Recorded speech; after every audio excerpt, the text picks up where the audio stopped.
60,000 की सैलरी और 70 करोड़ का होटल, मामूली आमदनी लेकिन राजसी ठाट बाट की जिंदगी। पैसे इतने कि गिनते गिनते पूरी एजेंसी थक जाए। फ्लैट, जमीन, होटल, मॉल, वॉल्वो बस, इतना बड़ा काला साम्राज्य, और वो भी एक ARTO का। जिस 70 करोड़ का होटल, 16 करोड़ का शॉपिंग कॉम्प्लेक्स, 9 करोड़ की लग्जरी वोल्वो बसें,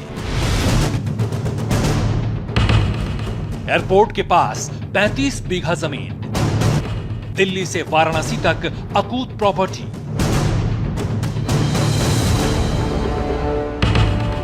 योगी के शिकंजे में 500 करोड़ का ARTO,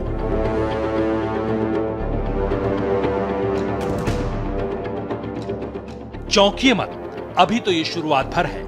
प्रॉपर्टी की पूरी डिटेल सुनेंगे तो आपके पैरों तले जमीन खिसक जाएगी। ये उस अफसर की अकूत दौलत का एक हिस्सा भर है जिसकी तनख्वाह महज 60 से 70 हजार रुपए महीने है।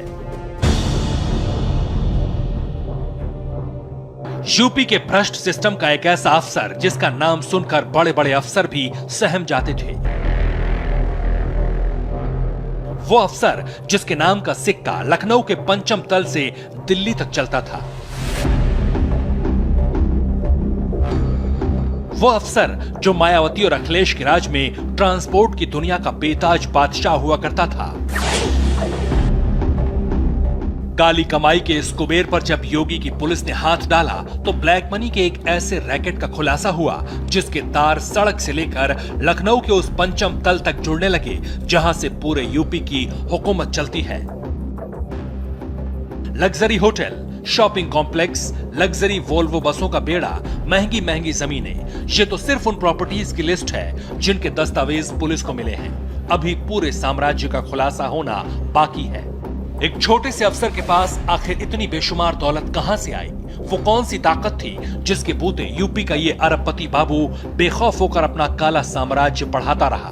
इस अफसर की पूरी कहानी बताएं, इससे पहले देखिए आखिर कैसे ये बड़ी मछली योगी सरकार के शिकंजे में फंसी। जिला चंदौली, उत्तर प्रदेश। जिला चंदौली यूपी का वो इलाका जो कभी कभी ही सुर्खियों में आता है। यूपी में एक पेट्रोलिंग टीम उस वक्त हाईवे पर निकली और पुलिस को यह पता लगा कि ट्रकों की लंबी लाइन की वजह से हाईवे पर जाम लग गया है।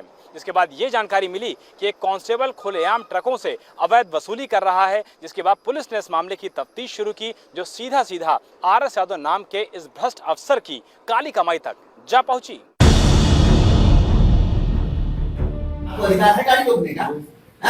क्यों रोका आपने गाड़ी? कोई नहीं अगर मैं यहाँ से जाऊँ और चौराहे पे मुझे कोई पुलिस वाला न मिले तो मैं क्या करूँगा कि मैं पुलिस वाला बंद करके वसूली करने लगूंगा? थाना नहीं है, उस थाने का कोतवाल नहीं है, इंस्पेक्टर नहीं है, टिकट नहीं है, 100 की गाड़ी नहीं चल रही है। पुलिस स्टेशन में खड़े इस कांस्टेबल को देखकर क्या आप अंदाजा लगा सकते हैं कि ये शख्स महीने में करोड़ों रुपए की वसूली करता होगा? आईडी है? आईडी नहीं है। नेम प्लेट है? नहीं, यहाँ लगी है नेम प्लेट। तो जब नेम प्लेट नहीं लगी, हमारी लगी है। सब लोग जानते हैं कि मैं त्रिपुरारी पांडे, है ना? तो तुम्हारा क्या प्रमाण है? नाम शिव बहादुर यादव, RS यादव की टीम की एक अहम कड़ी। वो कांस्टेबल जो सड़क पर निकलता था तो हाईवे पर ट्रकों की लंबी लंबी कतारें लग जाती थी। भ्रष्ट अफसर के इस साम्राज्य में एक और किरदार है, नाम है महेंद्र मौर्य। महेंद्र RS यादव का प्राइवेट ड्राइवर है। जांच हुई तो पता चला कि गाड़ी चलाने वाले इसी शख्स के नाम से वाराणसी में 70 करोड़ का होटल है। ARTO का पूरा काला साम्राज्य इन्हीं 2 लोगों के भरोसे चलता था, लेकिन यही लोग RS यादव के पतन के कारण भी बन गए। गुरुवार को Chandauli CO city Tripurari Pandey highway से गुजर रहे थे। ARTO की गाड़ी लेकर सिपाही शिव बहादुर यादव ट्रकों से अवैध वसूली कर रहा था। पूछताछ हुई तो कांस्टेबल ने बताया कि वो ARTO के कहने पर ही ट्रकों से पैसे वसूल रहा है। बस इतने छोटे से खुलासे भर से ARTO RS यादव का पूरा काला चिट्ठा खुल गया। दरअसल पुलिस के सख्त तेवर के बाद ये कांस्टेबल टूट गया और खुद ब खुद अपने आका के सीक्रेट राज उगलने लगा। कैसे ARTO साहब का सिस्टम चलता है पूरा बताइए। एंट्री के नाम पर से चलता है। हाँ। ओवरलोड गाड़ियों से एंट्री ले जाती है 3000 लगभग एक गाड़ी से। और ये जो एक सिस्टम होता है, एक लिस्ट मिलाई जाती है गाड़ी है या नहीं है। जो गाड़ी होती है ओवरलोड सर वो छोड़ दी जाती है, जो नहीं रहती वो बंद कर दी जाती है। ये ARTO साहब जिले में कब से? ये सब बरसों से हैं सर, यहाँ कई सालों से हैं। आरएस यादव ने सोचा भी नहीं था कि जिसने 2 दशक में इतना बड़ा साम्राज्य खड़ा किया वो नई सरकार आते ही रेत के महल की तरह भरभरा कर गिर जाएगा। कांस्टेबल पर शिकंजा कसने के बाद आरएस यादव भागा भागा लखनऊ गया। दिल्ली से लखनऊ तक बड़े बड़े लोगों से फोन पर मदद मांगी, लेकिन सब ने हाथ खड़े कर दिए, क्योंकि ये एक ऐसा केस था जिस पर सीधे सीएम योगी की नजर थी।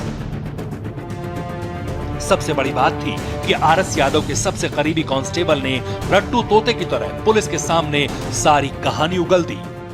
आप लोग जो पकड़ते हैं गाड़ी जी, जो पैसा वसूलते हैं वो कहाँ जाता है? किसके साथ जाता है? तो सब उसमें आधा आरटीओ साहब लेते हैं और आधे में हम सब हम लोगों को मिल जाता है और ऊपर चला जाता पैसा से। कितनी गाड़ियाँ चेक करती है रोड पर? रोड पे मिलने के ऊपर है सर। कांस्टेबल शिव बहादुर यादव से मिले इसी सुराग के बाद यूपी पुलिस ने ताबड़तोड़ छापेमारी शुरू की और खुलती चली गई सारी कड़ियां।